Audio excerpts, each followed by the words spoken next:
26 at the House of Comedy in Minneapolis. You can get all that info at rosebudbaker.com. Yeah. I didn't know you were writing for SNL. Travis just told me you were writing for them. Yeah. How is that? Because you always hear that it's very stressful and it's very competitive. It's stressful, like the hours are stressful.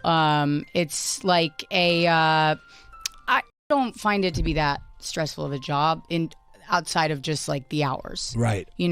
But it's been cool. I'm learning a lot. I have no business being there. I don't know what I'm doing. I have no idea how to write a sketch.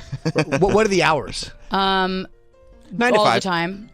Yeah. Just all the time. Like 10 a.m. you start maybe? Well, no, you get to start later, but like Do you ever have to stay up late? you go in Tuesdays, Wednesdays are the worst because Tuesdays you go in around like 1 p.m. You figure out what you're gonna write, and then you start writing at like 6, 7, and you write until like 5 a.m.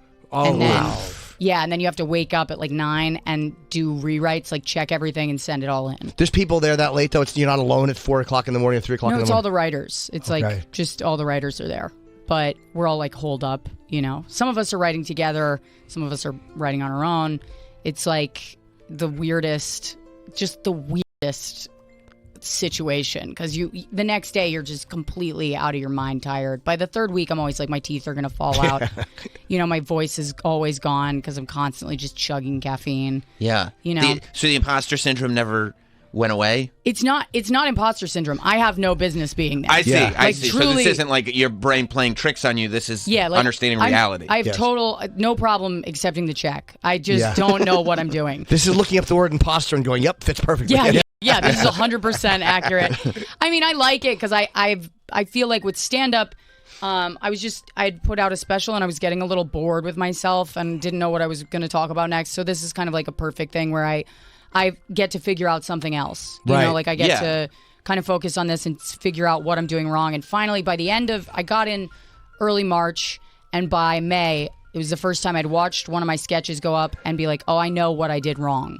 Like, whereas normally I look at it and I go, I don't know why this isn't working, but I know it's not working. You watched it go up. Does that mean on the show or just a rehearsal? Or? Even just the table read. I can go, oh, I know what happened there.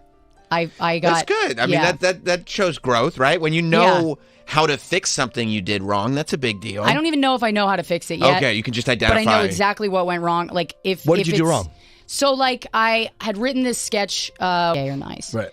And the jokes there are, you could make a lot of jokes about whether or not a guy is like gay or nice. Like if you call sandwiches Sammy's, right? You're like, So it was like that should have been the joke, like over and over again. But we got distracted where like this end beat where I was like, maybe she like decides she wants to go home with a gay guy, regardless.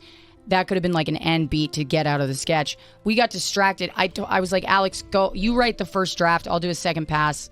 Alex brings it back to me, and it was like I think there was like a wedding in the middle of it. And I was like, I think we got distracted by the side game here.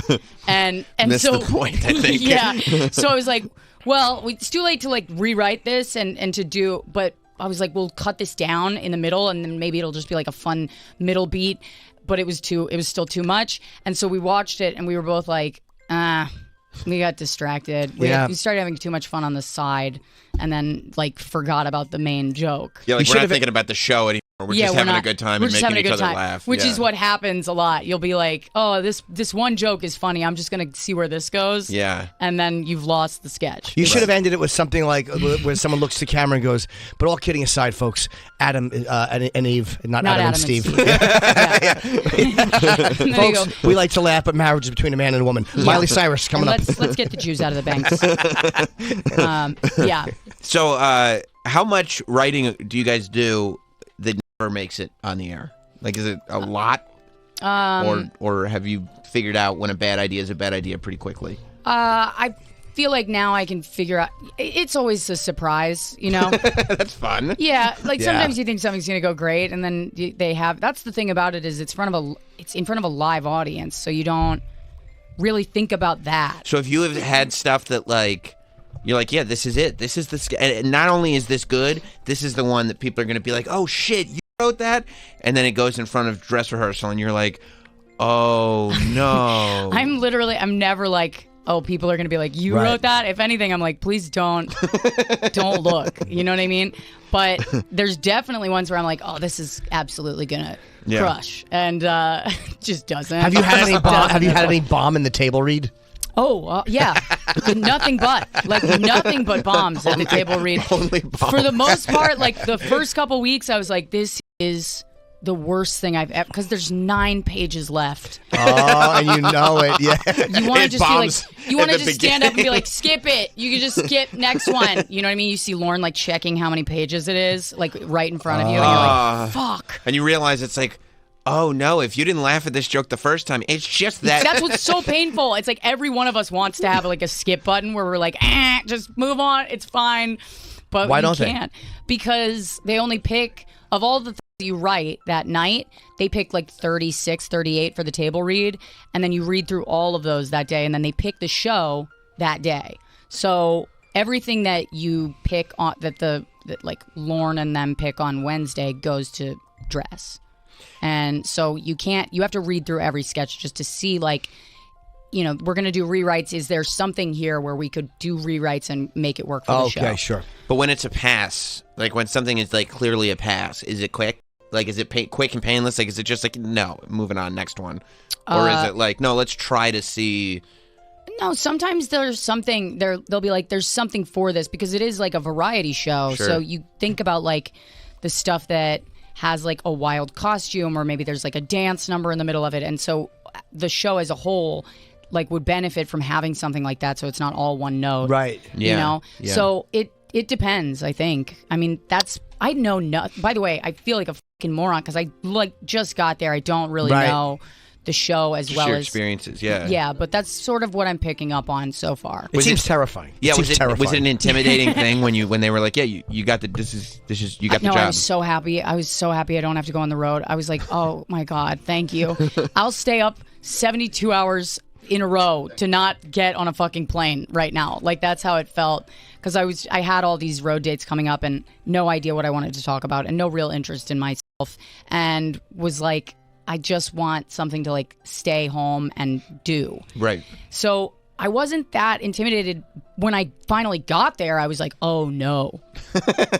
Oh no. This is the gig. How many pages is this? A sketch just seems like an impossible thing to write. Like I literally, It's so funny because you do all that character stuff and you're still like, I have no idea. I don't write it. I just make it up and it bombs and I keep moving. Like It's kind of like, it's not hard to write. It's like once you get the hang of the thing, you know what's not going to work, and and you go, okay, what's the main joke here? And like, if it's the same joke over and over and over again, then you run into trouble. And how many pages is it? 8 pages a sketch? It doesn't have to be. It can go from like, I've seen sketches that are like 12 pages, and I'm like, that's long. Yeah. But it can be 5 to 7 pages, I think, is like, for me, I look at that and go like, that's perfect. Yeah. Like, you're in and out. 4 or 5 minutes, yeah. But for the show, I think they're usually like around 10 pages. Oh my! I would survive so poorly there. You would? I would literally just parasite onto seeing jokes in it or making corrections because it's a fresh. But just to create one, I'm in awe. Anyone can do that. It's hard to do. It's really hard. I'm like, I don't know. I like basically would go around to the writers that have been there for a long time, and I would walk into their office and be like, is there like a book I can read about this? Like, how do I figure out what I'm doing wrong? Because I know I'm doing everything wrong. I just don't know. Like, there's jokes in my sketches that work, but the whole thing overall sucks. Have you had any character ideas that you thought were going to be good? Like, this will be the, like, it's Never. Mike and he eats crackers and people are like, this stinks. The new opera boy. I've never had an idea for a character in my life. Okay. I've never.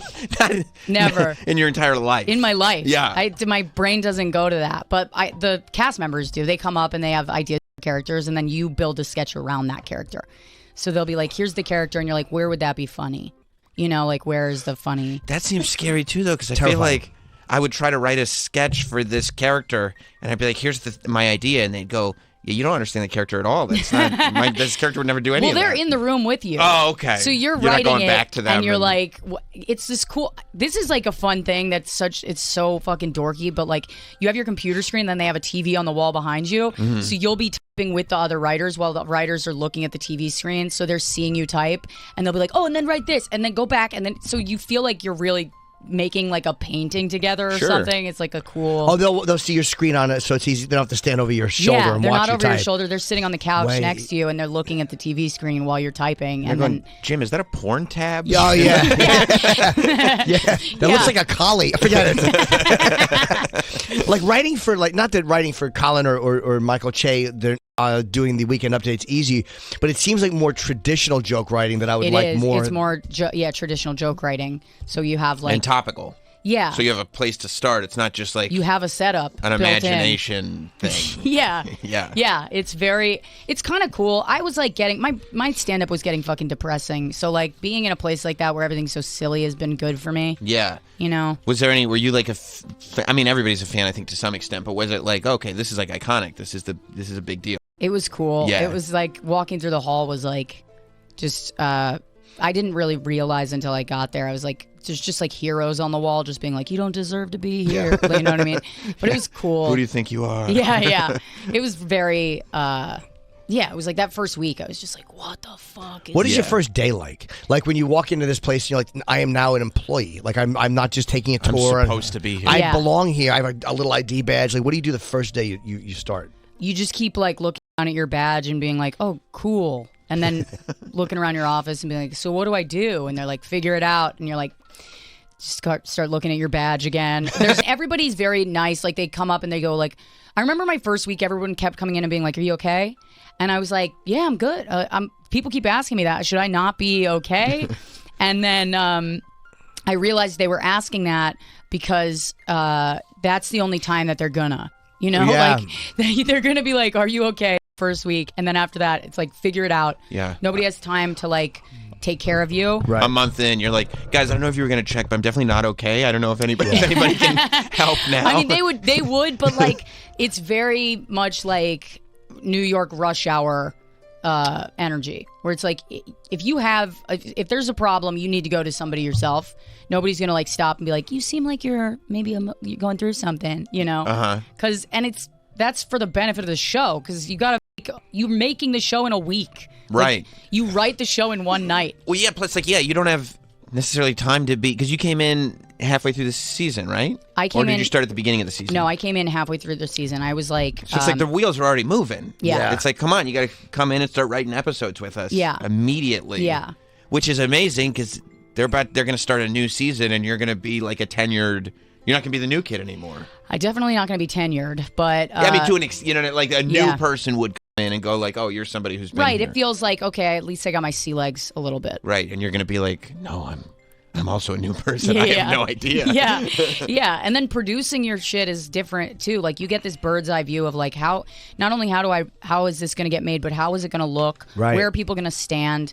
Because the writers produce their shit. Like I if didn't your know that. sketch gets picked, you sit with the director and you go, can we get like a 2-shot here? And can we get like when she does this punchline, can we like spike the camera to like get a closer shot, so you know which shots are funnier for what line. Like you start to learn that shit, and that's a whole other level of like understanding that you don't have when you go in there. Right. And when you're like, I'm like, thank God I got this job before I got my own show. That's why SNL writers and people who work there really go on to be able to creative and do a lot of shit, because I guess you get such training in every area that you wouldn't think of walking in. Dude, it's like so getting much. paid to go to Harvard. That's what it feels like. Right. And it's got to be terrible, though, when you're watching. Like, I hate watching myself so much, and watching anything you do bomb has got. I'm sure, again, it's a part of it. It's a sketch show. It's not going to not happen. Yeah. Have you had anything bomb in front of an audience?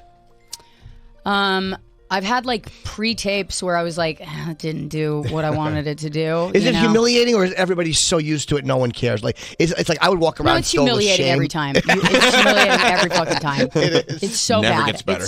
I'll like leave to go. Like I will not sit in the writer's room while my sketch is on. Like I'll go down to the floor to watch it. I'm not going to sit in the room with the writers and it's quiet and they go like, Well, I liked it, it's just the worst. That happens, though, right? Yeah, all the time. By the way, we course. should go to Tom in New Hampshire because I've been beating myself up ever since I said it, and I think this is the only thing that'll make it better. Okay, I don't know if I've caught it. But... I 100% caught it as soon as I said it. What's up, Tom? What happened? What happened? Yes, it's Opera Man, not Opera Boy, Sam. Yep, I didn't know I said that. Opera Boy, and as soon as I said it, I was like, "You fucking idiot!" Yeah.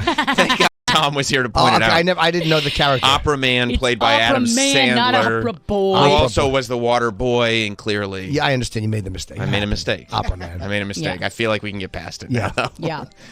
because clearly it was bothering everybody, not just me. Yeah. So does the head writers, Michael's the head writer, right? He's one of the head writers. One yeah. of them. So those guys as head writers, do they, will people walk in with sketches and go, can you help with this? Or, do they have final say? What does being a head writer there mean other than just I doing... have no idea. I think Okay. it's like a totally different thing. I mean, it's not, but it seems like it is because they're writing.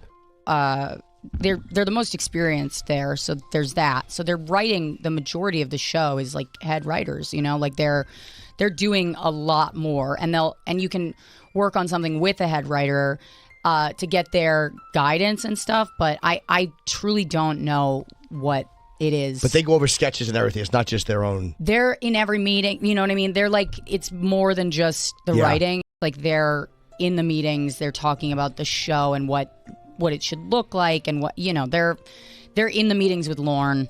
Right. Whereas like after the table read, whereas like we just go back to our like offices and wait there like choir boys. Right. Like Tina Fey did that, I know, for a while. She was a head writer. Yeah. I mean, there's always really funny people. And I guess that a lot get of time that the gig. Weekend Update person ends up being the head writer. Is that? Or I is don't that know. just I a honestly don't know. coincidence? I don't It know. makes sense, though, because but again, they're just doing this joke. Yeah. Yeah. But I don't know. I mean, I guess, is Norm ever a head writer there? Don't know. I don't know. Or Colin. I'm not sure if Colin ever was. I don't think Colin was. Yeah, I guess I don't know. Norm and Colin also seem like they write in their own voice a lot, right? Yeah. Yeah. Yeah. I'm just fascinated by SNL, though. It's just Me such too. a scary... I've never been to a taping. I might want to go to a taping someday. They're fun. You guys should come. I've never Saturday night. Come on, I'm busy. But, I have plenty of time. Yeah. I have plenty of time. do? Oh yeah. Dress rehearsal, live show, whatever works.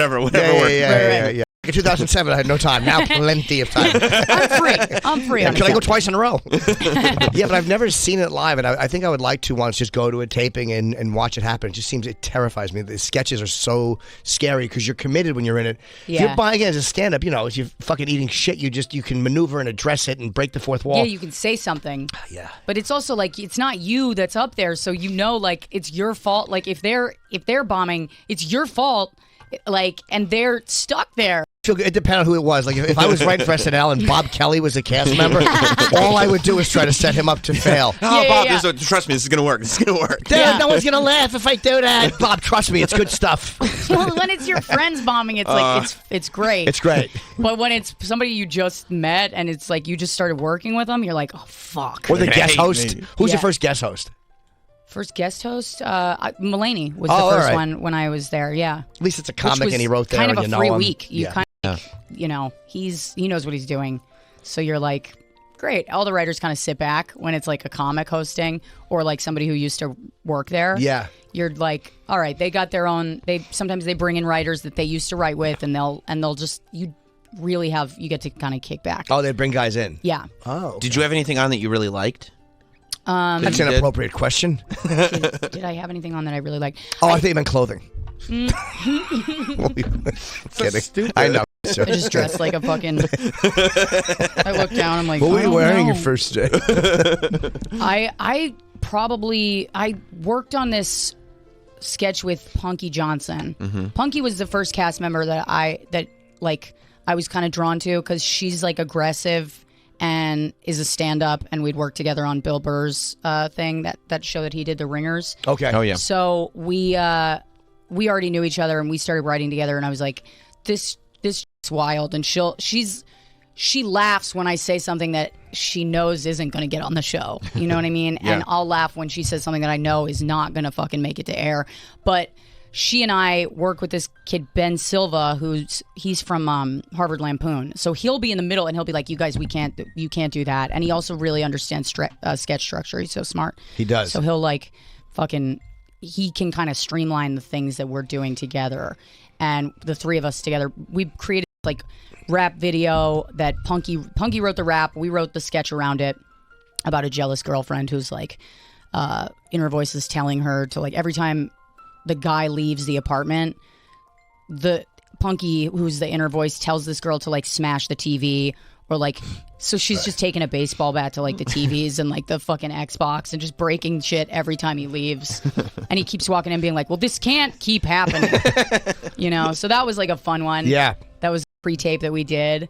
And that was the first thing that I'd worked on that was like, okay, it was me, Ben, and Punky. Yeah. It wasn't, I didn't have to go to like a more experienced writer. The pre-tapes seem like they're more fun too, just because redo it. You can make sure it's exactly what you want before people see it, as opposed to like live, where if it's, you know what I mean? I don't know. It just seems to me like it's. I would have a little bit of control. A little bit more control. Like, yeah, can we do that? Could you deliver? You hear that reaction live still, and if a pre-tape bombs, you're like, we can't even. You can't fix it. That's true. Fuck. But it's not as scary with a pre-tape because you know it's going to go on the internet, so you know that people. It'll find its audience. Yeah, I'm like, it's fine. There's so much shit going on the stage below them. They're putting like a video on the screen. Like, there's so many things going on in the room that you're like, even if this does well, it's not going to hit like a live sketch will. So your expectations are managed. What do you mean? Better. There's a lot of stuff. Oh, they're changing the set. Yeah, they're changing the sets. There's like cameras moving all on the floor, and then the audience is like watching it on a screen. Oh, yeah. There's just too much going on. That's a lot. Because half the people are probably looking at them moving stage shit around. That's what I'd be looking at. Yeah, it's the interesting stuff, right? Yeah. Exactly. whatever trash you wrote. Yeah, I don't know what the hell that is. Yeah, I don't know about that. Well, just to see people moving around in like a TV setting. If you've never been on a set before. Yeah, well, most people in the audience probably haven't. Yeah. Yeah. It's crazy. It's like being in a time capsule. Like, I remember walking around with like the fucking saxophone guy playing because he's always like just wailing on that thing, and you're like walking around down on the set with like the on-air sign, and you're like, I was like, am I in the 50s? It felt so weird to be seeing live TV. Yeah, I'm so glad you're here too, because I had a few characters I wanted you to bring for me. Yeah, absolutely. Let me put on my casting director. Let me put on my LA glasses. Have you had any conversations with like comics where they're kind of acting different, and you're like, oh no, they're auditioning for me? Not at all. Because you hang out with funny people who don't do that. Yeah, right. Yeah, no, they haven't. No, not at all. Also, like anybody who does that, they're not anywhere where I would be. You know what I'm saying? Right. They don't understand how it works at all. To go to a writer and be like, hey, what? You're like, oh no. A writer who's been there like 6 months going like, hey, I met this guy on the street. He does this great character. Let's bring him in. Yeah, that's like 2 blocks down from where we are. Would you hate it though if at home your boyfriend was always trying to get sketches in? Like if you were cleaning and some suds spilled on the floor, and like, how funny would that be in a sketch? Oh my God. Hey, here comes the soap man. Yeah. That's like your parents do that shit all the time, though. They do that constantly. Family members, you got to put this in a sketch. It's the same shit with stand-up, though. So it's stuff I've been dealing with for years. Yeah, but it's always like, you kind of learn how to just glide past it. Yeah. No, I should, because then just kind of move aside a little bit. It's like talking to a flat earther. You're just like, yeah, absolutely. Yeah, no proof. That's right. Yeah, that's crazy. Yeah. Because it really is. I'm sure you still get like, it's going to end up on the radio tomorrow, and you're like, I promise you it won't. Yeah. You're like, this is not an interesting thing that's happening right now.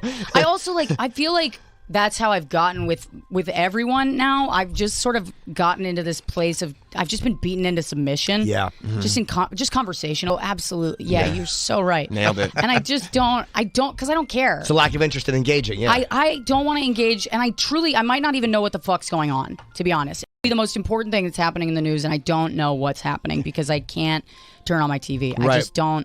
You know what the problem is? I do. Tell me. Yeah. I'd love to hear your take on it. Yeah, no, absolutely. Will you tell me, please? Yeah. I need to talk a lot, talk passionately, and let the spittle build up. It's always pleasant. Yeah, I want to see feta cheese on the corners of your mouth.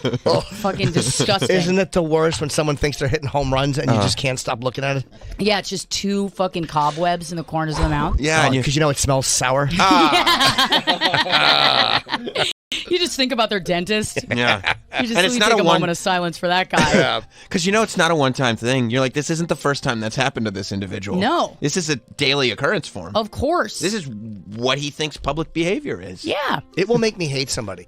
If I see somebody who I know consistently has those little, like you said, Fred is a good way to put it. Yeah. I will hate that person eventually because their lack of awareness, their lack of ability to feel that makes me crazy. Well, that's spreading throughout their life too. Yeah. You're like, if it's a mirror and you can't see it. It's a physical representation of something much bigger. Yes. You know? Yeah. Like it's not the spittle that I don't like, it's what the spittle represents. Right. And it's 100% accurate. It's all your blind spots. Yeah. Every blind spot you got. Like, why wouldn't you wipe that? Starting with your own fucking face. Yeah, your own fucking no nerve having lips. Have you gotten yelled at all? Like, have you gotten like reprimanded for anything there? Like, not anything serious, but No, I mean, No. I was vaping on set once and I got in trouble for that. they say you can't. Yeah, but I don't even know who the guy was. Like, I was like, he was like a COVID compliance guy, you know? Right. So everybody gets yelled at by those guys. What do you say? No, you can't. He was like, don't vape. And I was like, okay, sorry. It was totally subconscious. And 10 minutes later, he came by and I was like, vaping. He was like, don't vape. And I was like, oh, this time it really was an accident. Yeah. Sorry. I sort of copped to the fact that the first was a lie. First time I was lying, but this time I didn't realize This time I was doing I it. genuinely didn't realize. Is there a place smokers can go there? Because I know like there's a lot Yeah, of there's like this rooftop on. Oh, there is. Okay. Like I forget what floor it's on, but there's like a nice little courtyard patio or whatever where people would go during COVID just to get outside. You know. Yeah. And you're in that Comcast building. That's where it's sold. Is that Comcast? It's 30 Rock. Yeah. I'm assuming that says Comcast on the top. Is that it? That the I don't know, building? it's the one right there, right? Yeah. It's across the street. Yeah. Does it say Comcast on the top? I thought it did, but I might be wrong. I thought I could see 30 Rock all this time from my You're house. like I can feel Comcast there. Yeah, I probably can't. It's probably a different building. I literally am probably looking. You know what they do there? It's probably your building. It's probably this building. You've Yeah. just been pointing it out to people incorrectly. Yeah. Oh, yeah. I'm probably incorrect. The Comcast building. I am right. You're Okay. right. It is the comment. Hey, Jim, one day. You're going to throw yourself off of that. I think it was Colin that used to like dangle himself, right? Colin used to dangle himself out of the fucking building. I hope so. And it wouldn't surprise me because I was at Colin's house when he lived in the 50s. Or I didn't know he was that old. Oh, come on, Sam. Ah. What kind of sketch is that? The misunderstanding guys? That was great. Yeah. Yeah, we could do 9 pages on that right there. But he had this balcony, and he had like a railing around the balcony. And if I remember correctly, he was on the outside of the railing, kind of holding Yeah. Like the onto kid it. in Superman 2? It was Right. Yeah, it was exactly At Niagara Niagara Falls. Falls? Yes, it was something like that. I've heard stories of that where Colin would be like dangling himself, where people would be like, that's funny, dude. And then after a while, it'd be like, dude, all right, Colin, you know, and, Colin! Like, it just like get to the point. And I think I've heard that, and obviously lore like spreads there, but that the windows in our offices and the writers' offices won't open all the way because of that. Because Colin kept going out. Yeah. Colin kept dangling himself. Well, he kept teasing everyone. He'd come back in, then be like, Yeah. hopes up. Right. He's getting our hopes up every single night. Yeah. Oh, they won't open because They of, won't open all the way because of that. Oh, because you dangle out the window? I think so. So That's what I've crazy. heard. Yeah. It could be just like a blown up I'll thing. ask him. What a nut. He really is, isn't he? Yeah. I know. I'm like, he's preventing me from killing myself. I remember that. a I real remember bummer. being at his. Again, this is wherever he was. The building is on 8th Avenue and something. It's a big, beautiful building with all these great outside. There's a whole wall of terraces, and it was like on the 30th floor or something. I'm like, what the fuck are you doing? Yeah. I think I remember that. I hope I'm not making that up. Embarrassing. Could be a figment of my Yeah. imagination. Yeah, but I don't know what the fuck he's talking about. Are you guys done for the year? we're done. We're done for the summer. And I don't even know if I'm going back. Like, I find out midsummer if I'm going back. Oh, you do? Okay. Yeah. I'm sure they'll have you. I mean, look, I'm sure it takes a little while to get used to everything, right? I would like to go back because there's still so much about it that I don't understand. Like, I want to at least have Yeah. it figured out before I bail. Is that a regular thing with the writers, or just because like you're new, so this is kind of the process with new writers? I think with the newer writers, you get your contract renewed at the end of every season. Like, you wait to see if you're renewed. Yeah. I don't really know. I know that with new writers, it's like they bring you on for like the first year and then they see. Yeah. Other people they might give a contract to, like 5-year deal or 3-year deal, or is it everyone year to year? Yeah, I think other people, they get like 3-year contracts. Right. You know what I mean? Where you get like a certain amount of time. But for us, it's like, we'll see. Yeah, I guess you have to. You see if somebody fits in. Yeah. If somebody be funny, who's a toxic asshole, nobody wants to be around them. Yeah. It also is like that pressure of like, you got to stay, like you can't get complacent. Like, I think confidence can be good for it, but a certain amount of fear is also good. Sure. Like, it's like This is you all have to gonna have go both. away. Yeah. You can't have more of one than the other. So do that you write makes a lot sense. now in the off season where you have a bunch of ideas? Like, I can't wait to get back, and at least I'll have 20 ideas. No. You have a break. No. My brain just completely shuts off. I'm like, I've gotten to this point where I'm like, I'm so burnt out. I'm really like fucking burnt out. I mean, I don't know if you feel like this when you're like on the road, but when I hear my own stand up, like as I'm saying it, I'm just like, you fucking loser. Like there's this voice that's just like, shut up, you know? Yeah. Because I'm like, what are you going to do this forever? You're just never going to have a family, you fucking idiot. You're just going to stay in a residence inn with no kids and just be this traveling fucking moron, showgirl idiot, that fell off a bus. Yeah. You know? I'm just the opposite. When I look at the audience, I think I wish I was one of these lucky devils. yeah. They're having a nice night out. They got a nice home to go back to. Great comedy performance I'm giving them. Dude, I remember Can you imagine paying a ticket and you're sitting there and you're enjoying yourself. This is your one night off of the week. This is the show you're going to get to see. Ooh, we're going to see my favorite comedian. And you're just looking up there and you have no idea she's having an existential crisis as she's looking at you delivering these jokes. I've had full panic attacks while doing my fucking set, and nobody knows. I'm just fully up there being like, if I had a seizure right now, people would think it was an act out, and that's enough for my brain to just go nope, and I start fucking panicking. I went through a phase, and it was around 2003 or 4. It was after like O&A got canceled the first time, and I was doing these big gigs, and I kept thinking I was going to pass out or vomit on stage. Right. So I literally at one point would have a bucket on the side of the stage. I was like, in case I have to puke. Yeah, I'm going to puke in this bucket. And it actually eventually went away. Yeah. But because knowing, I was just like, you fucking pussy, shut up. If you're going to puke, just puke.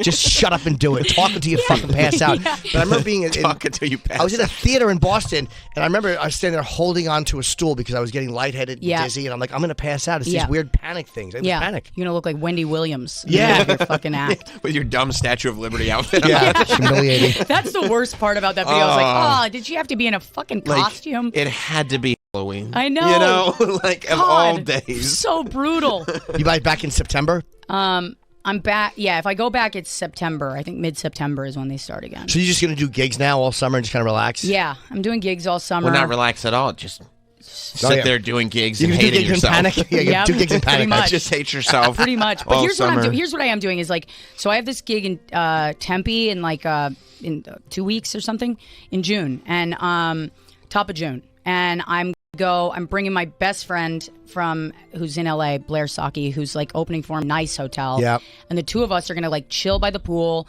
go like get like spa treatments, and just have the whole gig be like a vacation. Relax. Enjoy yourself. Yes. I'm like, that's what I'm gonna do. I for a second I was like, I'll just do 2 days in like this nice hotel, and then once we start working, we'll just work. And I was like, no. Well, that's the thing. Like a lot of comics, I think that they need that sort of. This could all fall apart at any moment, so you have to be good.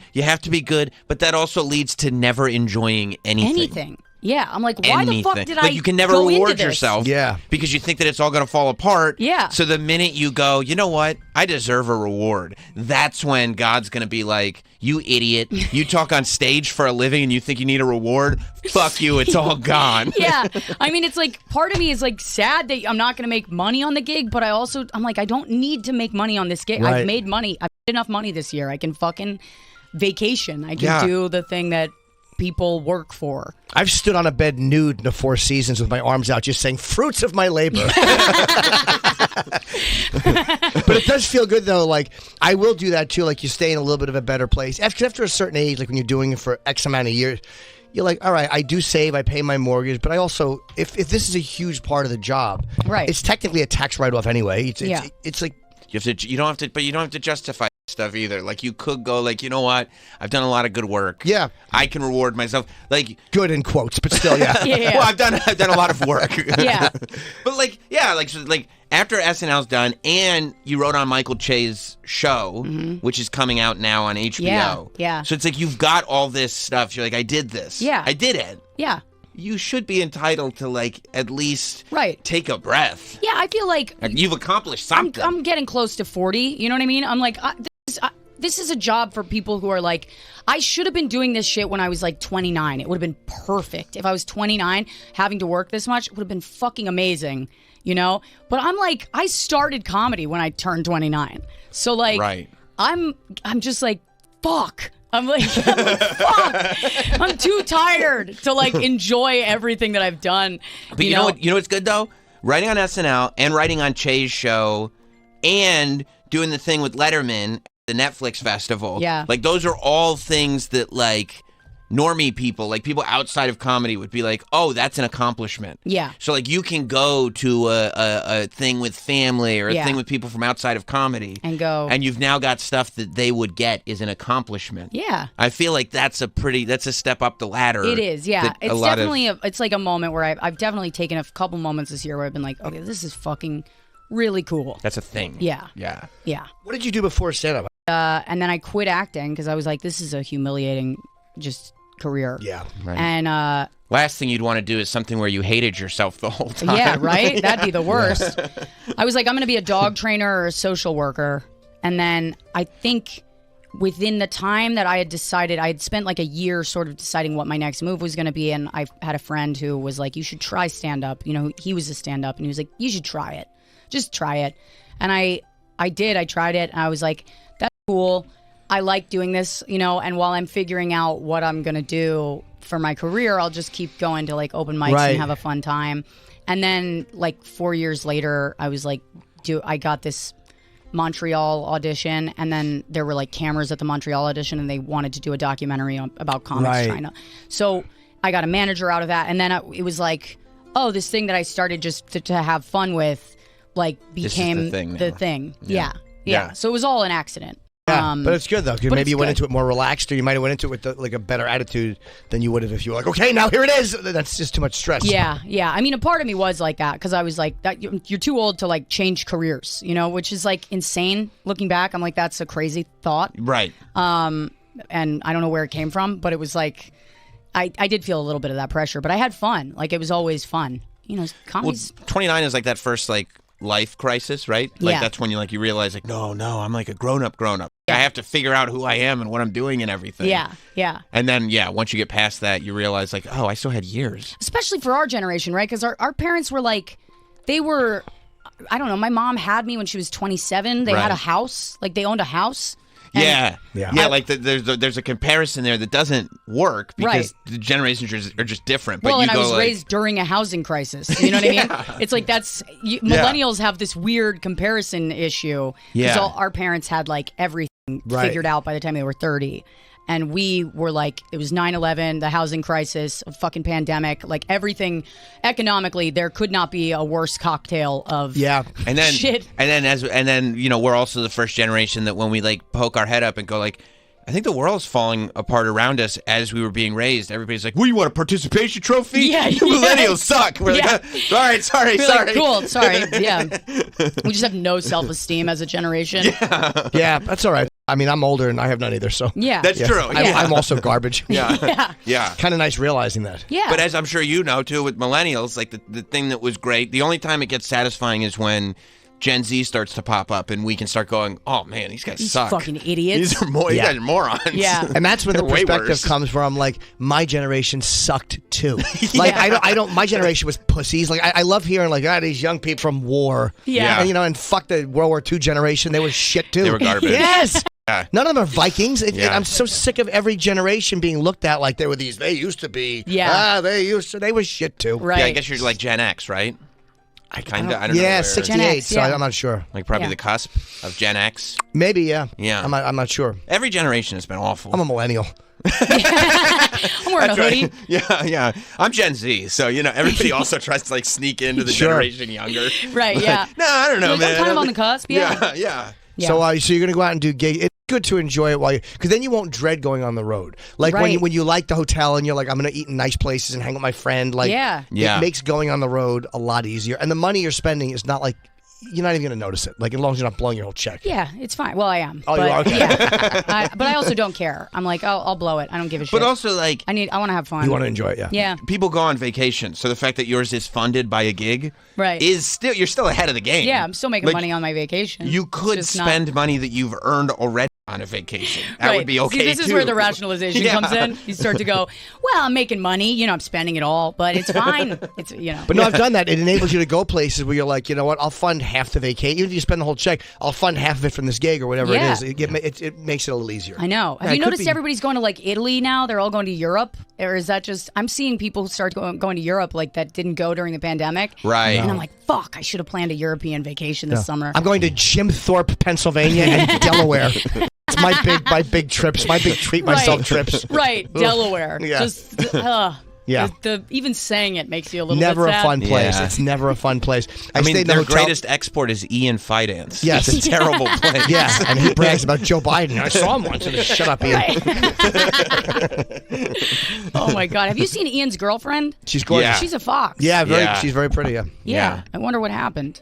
Yeah, I don't know. She's confused, I think. Yeah. I think she's very He's confused. charismatic and he's happy-go-lucky. And he's in pretty good shape. Ian Fidance is in surprisingly good shape because all he does is shit and ride his bike. Yeah. He's in That's decent true. shape. So. Yeah, he is. That's and true. his personality is great. God, he annoys the shit out of me. Really does, right? Yeah, I love him so much. I mean, but I think it was like, I was going on stage one night, I was exhausted, and I show up, and Ian was like, he said something to somebody in the audience about like, you wearing a turtleneck? And like, the guy was like, yeah.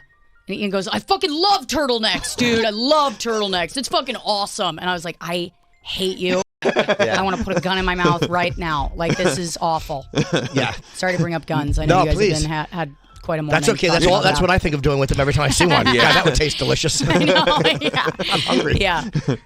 Yeah, optimism. Yeah. Optimism. It just drives you crazy. It drove me crazy. Most of the time I'm like, I need to hear the fucking turtlenecks. Really? That's what you're psyched about? You love turtlenecks? Yeah, when you see somebody else's unmitigated joy at something like that, it is infuriating. Yeah. That would bother when you're me in a too. bad mood. Oh yeah. Fuck you. I like watching Marina do crowd work because she knows that she does the weirdest crowd work. She'll go like, so what do you Marina do for a living? Franklin? Oh, I love it. She'll be like, what do you do for a living? And the guy will be like, I'm in construction. She'll be like, okay. And then just move along to something else. Right. I love it. She just does it. If there's Nothing to say about nothing it. to say about Don't it, care. right on. You know, Yeah. okay, all Yeah. right, yeah. She'll nod approvingly.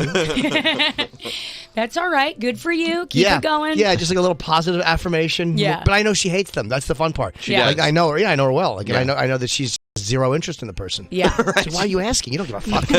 In my mind, I'm saying that like you don't care about this guy. right.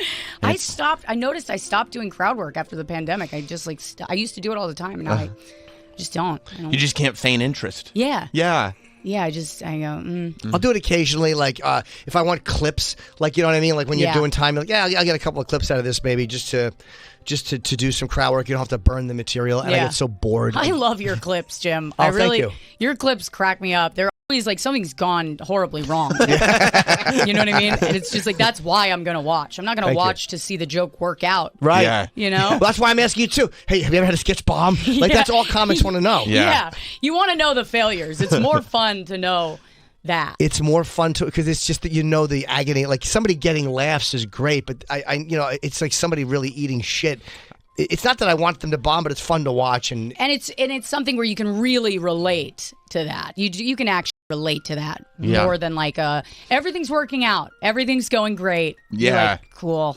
yeah, I like watching somebody or hearing stories about how somebody got through a shit, terrible show. Yeah. Like if your Phoenix shows go great, awesome. I don't want to hear about them. Yeah, but big if deal. there's a problem and like, oh my god, they almost fired me after the Late Show. Yeah. I just, One of my favorite stories that I've ever heard from a comic was, I think Greg Stone was doing like LOL, and he got on first. They got his name wrong. It was like, it was his name's Greg. I think they called him Gerg or something. It was just such a disrespectful introduction. And he gets on stage and he goes, it's actually this or whatever, and he leans up against the wall, falls through the curtain. And then somebody goes, now that's funny. Like, it was like he got on to the wrong name, said a joke, that bombed. Somebody goes, boo. He leans up, falls through the curtain. It was just like a beautiful, it was like steps in a bucket, steps on a rake, slips on a banana peel level. humiliating. Perfection. Yeah. So Gerg Stone. Gerg. How do you It fuck was up like- Greg Stone? That's It's like, like- it's making so little effort to get it right. Like, this is probably wrong, but I care so little. I'm just going to say it I because know. fuck you. I know. Greg Stone is so easy to get on purpose, to get both Greg and Stone wrong. Somebody wrote it wrong, and you looked at it going, this is clearly Greg, but fuck it. Yeah, Yeah. it was like I a don't care. Starbucks cup. Yeah. You know? Just so bad. But I haven't worked at I haven't worked at West Side. There's a lot of clubs that are open now. I just haven't gone to. I'm getting lazy. I think I've just sort of stopped going to the upper streets. I don't go to like the stand-up New York or West Side anymore. Or the Strip. I haven't been in years. I guess Is the you just Strip still open? Sorry to say that. No, is it? I don't know. It closed and then I thought it reopened, but maybe I'm wrong.